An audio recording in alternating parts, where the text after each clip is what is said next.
70 years, the longest reign of any British monarch.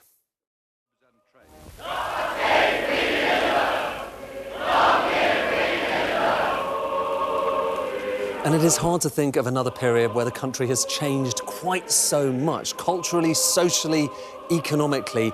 And one of the best ways of seeing those changes over time is through charts. Let me give you an example. Over the Queen's reign, the UK population grew by 17 million. But that rise actually happened in two stages, or ages. And these bars show you population growth. So anything above the line is the population growing. In the 50s and 60s, look, you can see a big increase in UK-born members of the population. Those are the black bars. But now I'm going to bring on the impact of migration. Look, these lighter purple bars, they show people leaving the country en masse in the 60s and the 70s. That was the brain drain. And from the 90s onwards, look, you can see it is most of the population growth comes from immigration. That really shows you a massive shift. Or another way of looking at the same story. If you look at the number of children born on average to each woman, the total fertility rate, in 1952 it was 2.2 children per woman. Look at that line there. Then that goes up. That's the baby boom there. You can see about 3 children per woman. But today it's come all the way down to 1.6 children per woman. That's the lowest level on record and well below the replacement rate, that dotted line there. That's the rate at which the population can sustain its size in the long run without immigration. What about this, ladies, for cutting bread in a hurry when those hungry youngsters come in for tea? The upshot is this country's complexion has changed, as too have our lives, both at home and in the workplace, for men and particularly for women. Consider back in 1952, the female participation rate, women in employment, was just 40%. Look at that line there. But by the 2020s, look at it going up. You can see it had risen to over 74%. That was a dramatic change in the workplace. Meanwhile, the percentage of men in employment, look, I'll bring that line on, you can see that line's actually fallen, down from 95% to 84%. After 19 years, we're free again. Well, are you glad coal rationing's over? Yes. Why? Because the customers can have more, there'll be plenty of work for us. And the nature of jobs has changed too.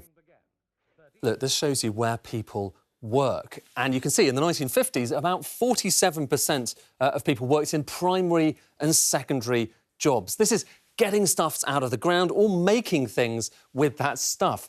By the early 2000s, look at how things have changed. It's down to 16%. More than 80% of us work in that light purple segment, services. These are big shifts, but we're just scratching the surface. It's hard to think of another period where the country and economy has changed quite so much. This story is sometimes told as a tale of decline, but I think that's oversimplification. Have a look at, of all the measures, perhaps the most important when it comes to how well off we are. This is GDP per capita. And have a look at how this has changed. It's measured in dollars so that we can compare it with across different countries around the world.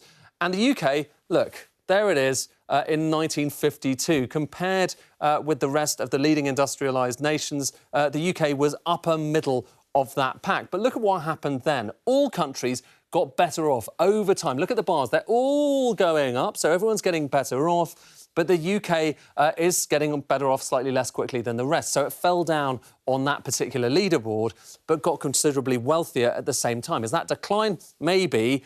But one place you can certainly see decline is the value of the currency. The pound sterling, which, of course, bore the Queen's image, versus a basket of other currencies, the pound has weakened considerably since 1952. One devaluation after another, from the pound-in-your-pocket Wilson moment of 1967 through to the IMF bailout of 1976. You've got Black Wednesday in 1992, the financial crisis in 2008, and, of course, the EU referendum. Each of these seismic moments pushing the pound gradually weaker. We have been warned, but smoke still comes from many factory chimneys, while from the open fires of houses the evil pours in even greater volume. But something else happened too. It's easy to forget that as the Queen began her reign, this industrial powerhouse was still pumping out vast quantities of sulphur and carbon into the skies. As it deindustrialised, that began to change. for evidence, consider where we got our power from, electricity. Back in 1952, look, you can see the components of where our electricity comes from. 1952, there's coal. 96% of our power came from burning coal. But just look over time about how that has changed. You can see, getting on to the 2020s, look, different colours are coming along. Look at that black slice, for one thing. Coal down to just 3% by 2021. 3%. As you probably know now, the main fuel is gas. That blue slice there, 41% of our power comes from gas, but an ever-increasing proportion comes from renewables like wind and solar. That's 13% and rising. Down the long, broad avenue of the Mall towards the Admiralty Arch, the Queen's procession moves slowly onward through the crowds of cheering people who waited to show their loyalty and their affection. Her Majesty's reign began in a dirtier, more polluted, more industrialised country. It ends in one which is transformed. Cleaner, healthier, longer lived, more diverse and more equal. Where the quality of life may not be the best in the world, but it is much, much improved on decades gone by.